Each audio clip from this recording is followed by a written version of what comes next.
It apparently reveals more about them and their need for control than it does about you. It might even show how much you're still being manipulated without realizing it. Wow, okay. So if that's the core idea, what does this actually mean for us, listening right now?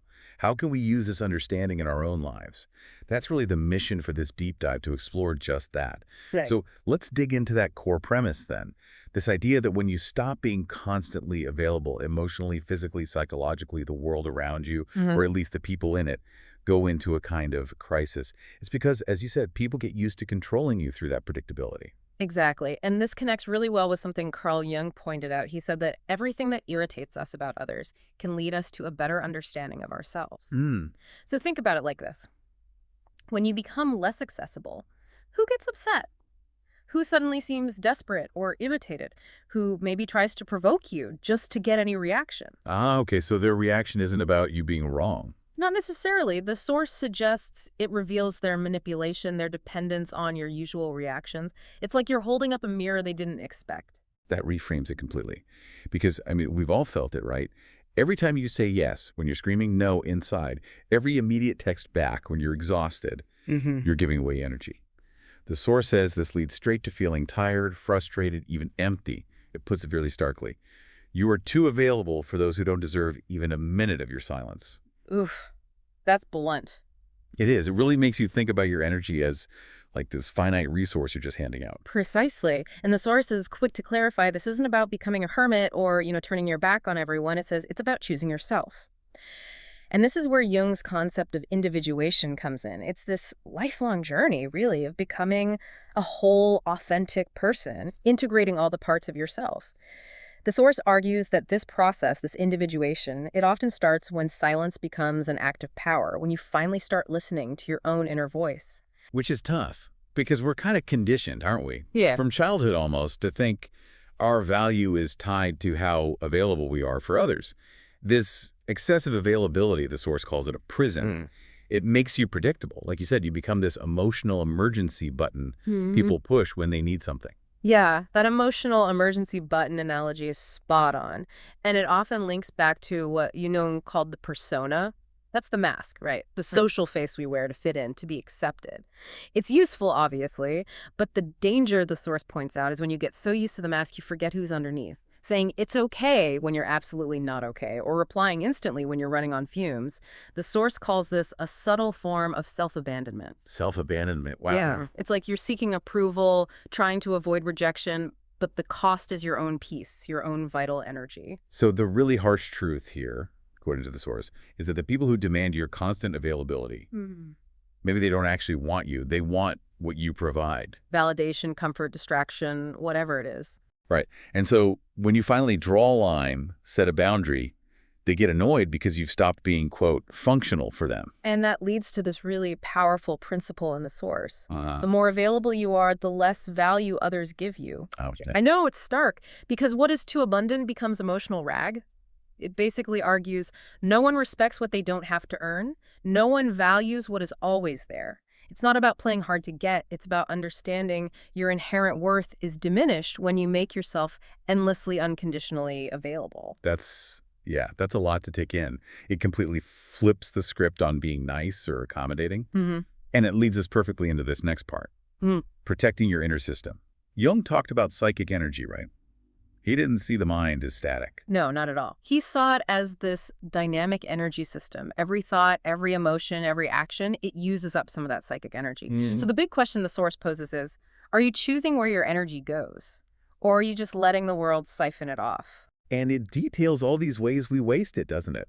Like getting defensive about criticism that doesn't even matter. Right, or responding to provocations online, or getting dragged into pointless arguments, trying to please people who, frankly, don't value you anyway.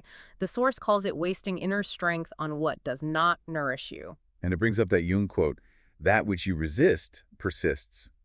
The idea that the more you fight against something, the more tangled up you get in it. Exactly. And people who are emotionally drained, it's not that they're weak, it's that their energy is just scattered, leaking out. And this makes you vulnerable, the source warns. Manipulative people, or just opportunistic ones, they can kind of sense when someone can't guard their energy. So what does a healthy psyche look like in this model? According to Jung in this source, it's one that knows how to keep energy within the system. That means knowing how to say no without feeling crushed by guilt. It means being able to stay silent sometimes without feeling like a coward for not jumping in. It means observing before you act. So true power isn't in the reaction. Precisely. It is in choosing when and how to act. And that choice, that discernment, it only comes from self-knowledge. Knowing yourself. I think we can all relate to losing sleep over some stupid argument or replaying a conversation again and again. Absolutely. That's your energy just draining away without return, as the source puts it. You're feeding these dynamics that only exist because you keep showing up to play the game. It's like psychic energy as a force field. That's a great way to put it. When it's well managed, it creates presence, respect. When it's leaky, you feel invisible, reactive, fragile. So the advice is to really watch your triggers. What sets you off? Yeah, observe yourself. What makes you react automatically? What throws you off balance? Because those are the points where your energy is escaping. The goal isn't coldness, it's selectivity. Sovereignty over your own inner resources. And then there's this really interesting bit about projections. How conserving your energy actually breaks the projections that others place upon you, and how unsettling that is for them. Yes. This digs into, well, a potentially darker truth. The source suggests many of our emotional responses aren't really ours, they're programmed, learned, which makes manipulation quite easy for those who understand these patterns. And this is where Jung's idea of projection is so key. Can you unpack that a bit? Sure. Projection is basically when we unconsciously take feelings or traits we don't like or acknowledge in ourselves and we attribute them to someone else. We project them outwards. And here's the kicker. The source argues the more emotionally available and reactive you are, the more you become like a blank canvas for other people's projections. You end up carrying their stuff. So like the friend who only calls when they're in crisis, or the partner who always needs rescuing. They might not be seeing you. They might be relating more to the idea of you, to the role you agree to play, as the source puts it, not the actual complex person. And why do we agree to play these roles? Often it's fear. Fear of disappointing them. Fear of being rejected, abandoned. All of the above. And the source points out that some of the most effective manipulation happens quietly, in the silence of guilt. That feeling that you owe them your time, your energy, even if it's destroying you. But the power shifts when you stop playing along. Exactly. When you stop reacting on cue, when you say no, when you meet a demand with silence or just withdraw your energy, the game breaks. Those projections they've put on you start to crumble. And that forces them to look at themselves, which, let's be honest, not everyone wants to do.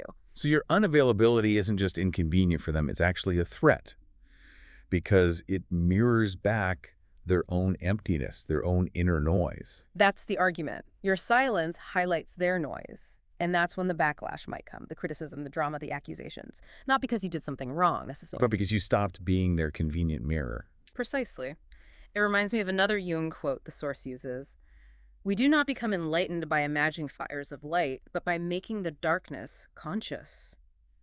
When you stop feeding that cycle, their shadow, the unconscious stuff they've been projecting onto you, it starts to emerge. And for someone who used you as an escape, that's unbearable. So the real challenge for the listener, for you is, are you prepared for that? Are you ready to be misunderstood, maybe even rejected or attacked, simply for protecting your own energy? Are you willing to sit in that uncomfortable silence after the rupture? Because the source claims that's where this new power is actually born. That's a heavy question. It really is. Yeah. And it leads us right into this idea of conscious silence, reclaiming self-determination in a world that's just so noisy, always demanding a response. Right. The source contrasts that noise with the power of silence, but not a passive silence. It's described as conscious, strategic, brutally lucid silence. Not absence, but amplified presence. Amplified presence, I like that. And Jung saw silence as incredibly fertile ground, didn't he? A place for real inner transformation. Yeah, because when you step back from the constant reacting, you can finally see things, the patterns, the games, maybe even your own self-sabotage. Silence allows for lucidity, the source says. And lucidity is dangerous for those who live to control you. Because your silence messes with their script. It takes away their narrative control. You change the rules by refusing to speak their reactive language. So real silence isn't just about not talking. It's mastery over one's own energy. A refusal to get sucked into other people's drama. A conscious decision not to fight battles that just aren't worth the cost to your own peace. And this ties back to individuation again. needing that distancing. Yes. Jung believed only in silence can you listen to yourself without the world's interference. You need that space to find your own internal compass, separate from external expectations. But there's a cost, as we discussed. People might pull away. They will, especially those who only valued the role you played, your function for them. You might seem incomprehensible, maybe even cold or arrogant to some. But the source suggests those are just reactions from people who couldn't handle your depth, right? That's the perspective offered, and as you mature, the idea is you become more selective with your words anyway. You realize each sentence is an energetic investment, and not everyone deserves access to your truth. Silence then becomes a form of sovereignty. It's the language of people who don't need to prove anything anymore. And the deepest silence is the one that reconstructs you internally. Yes, connecting you to yourself beyond needing external validation, recovering that vital energy. But, and this is crucial, awareness without action is just another form of self-deception. Ah. So you can't just think about being unavailable. Right. Real change needs emotional discipline, a firm decision to actually be selective. So what does that look like practically? Conscious unavailability day to day. It's about taking control, not being accessible 24/7 just because someone else wants you to be. It could be small things. Not replying to messages instantly. Taking a breath before reacting. Maybe leaving discussions that just feel chaotic or draining. Exactly. Turning off your phone sometimes, saying not today, or I'm not interested, or I won't get involved, and meaning it without needing a long excuse. And that's the killer point, isn't it? You don't need to justify your absence. You don't need to explain your silence. You owe nothing to anyone but yourself. That's the core message. And for people used to controlling you through obligation or guilt, that refusal to justify is often unforgivable. It takes their power away. It connects to Jung's idea of sacred isolation, too, needing that inner retreat sometimes to rebuild your identity from your own center, not based on what others expect or see. So watching who pulls away or gets provocative when you become more reserved, that's actually a sign you're evolving. It's presented as a kind of thermometer for your evolution, yes. A sign you're breaking free. It will feel weird at first, though. Guilt might creep in. You might feel selfish. But that's just the deconstruction process, undoing years of putting yourself second. That's the idea. It's uncomfortable, but necessary. Ultimately, conscious unavailability is framed as the foundation of self-determination. Saying no to the world's demands is saying yes to your own peace, your own self. And that's when respect starts to come, maybe. That's the claim, but it often involves rupture first. Your absence will expose others' issues, their dependencies. There might be pain, loneliness, estrangement. But the source argues that this rupture is ultimately about freeing yourself. Okay, so after that potential storm, after the rupture and the discomfort, what then? Does the silence just stay uncomfortable? No, the source suggests it transforms. That initial unease gives way to something else. It starts to feel cleansing, calming, healing even.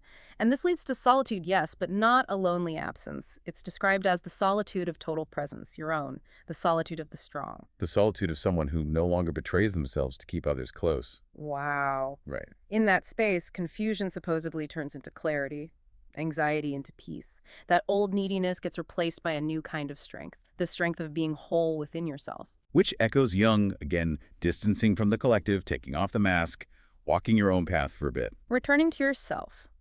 And at this point, the source argues, you stop just reacting to life. You stop being shaped by circumstances and you become a creator, shaping your reality from your own core. And the people who couldn't handle the real you, the ones who left, they wanted the role, not the person.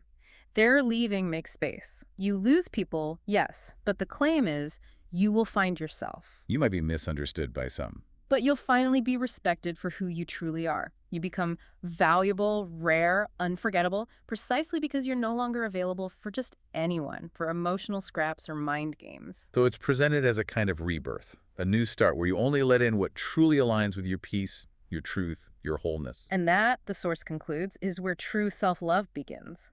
When you choose yourself, even if it means being alone for a little while. We've certainly taken a deep dive today, haven't we, into silence as power, the art of unavailability, exploring how pulling back, protecting your energy, drawing on these Jungian ideas, how it can genuinely change things. Yeah, we've looked at understanding psychic energy, spotting manipulation through projection, and really embracing conscious unavailability even in small ways, moving from being reactive to being, well, self-sovereign. And I think the most powerful part, maybe the most challenging, is that idea that the discomfort, the rupture, even the loneliness that might come from setting boundaries, it's not failure. It's actually part of a rebirth. The solitude of the strong, reconnecting with your core, finding that authentic respect. It really makes you think. And connecting it all back, the source leaves us with a pretty stark question, doesn't it? It does. It asks effectively, are you ready to be misunderstood, rejected, or even hated in the name of your inner freedom? Are you willing to pay the price of being you?